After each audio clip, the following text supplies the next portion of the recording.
What's going on, guys? We're here with Tony. We're going to be talking about enrichment and toys. So we were talking previously, what's my opinion? What role do toys and enrichment have? And the main objective is to keep a bird that is very active. Parrots are very, very active in their environment, to keep them occupied, to keep them mentally challenged.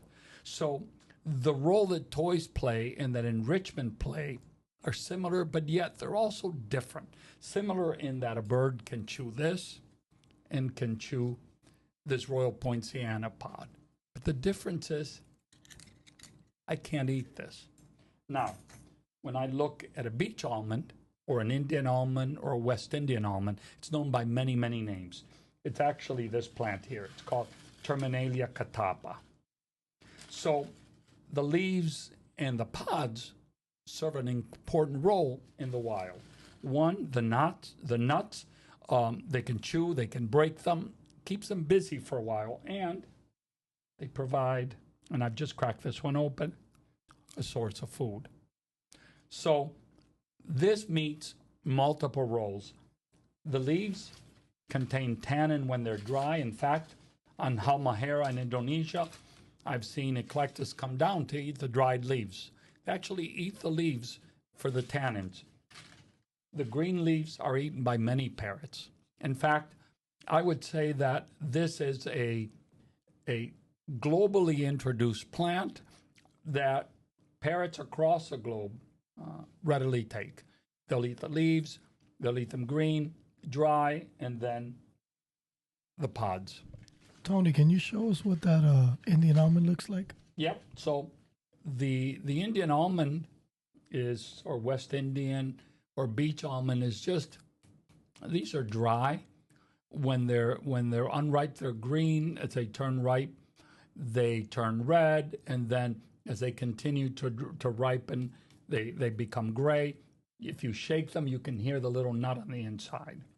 So they provide, like I said, enrichment and food.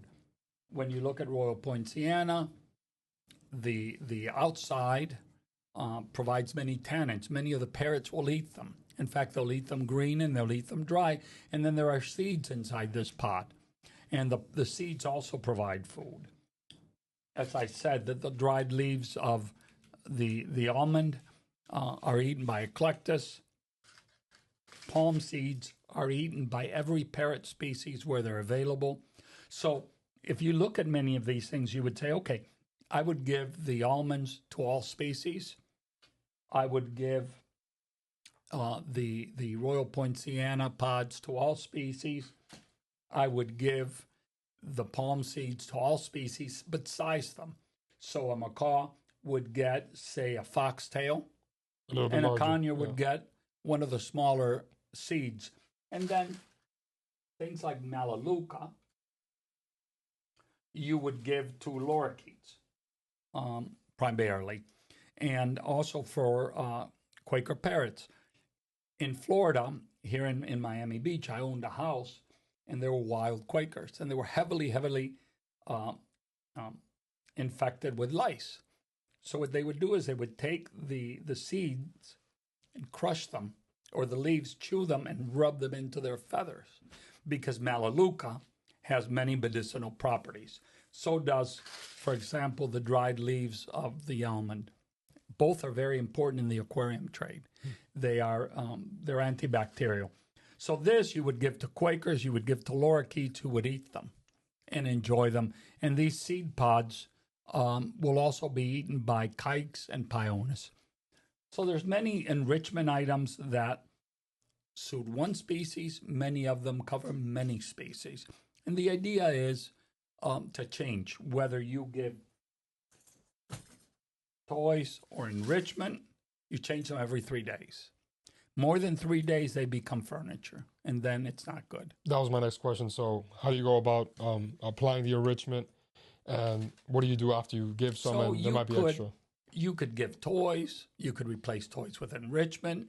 You could alternate. The idea is to have enough variety so that you can alternate. Many enrichment items can be dry. They don't have to be green. So These, for example, you could keep around. You keep them where there's airflow, because if you keep them in a plastic bag, there's condensation and then there's mold. So you would just keep these in a box, and then you would rotate them. Every 3 days, you said? Yeah. You give them a couple pieces every 3 days.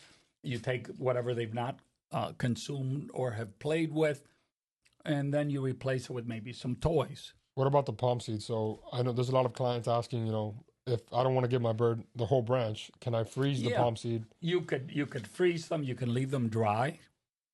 And the main thing with palm seeds is don't keep them in a plastic bag. If you're going to keep them fresh, either freeze them or keep them out in the open. Wrap them up in newspaper. The airflow, you need it. Yes, very important. Otherwise, they grow mold and they're not as good. And the birds will eat the outside with things like foxtails. The inner seed is hard, so many of the birds wait a few days. You take them out.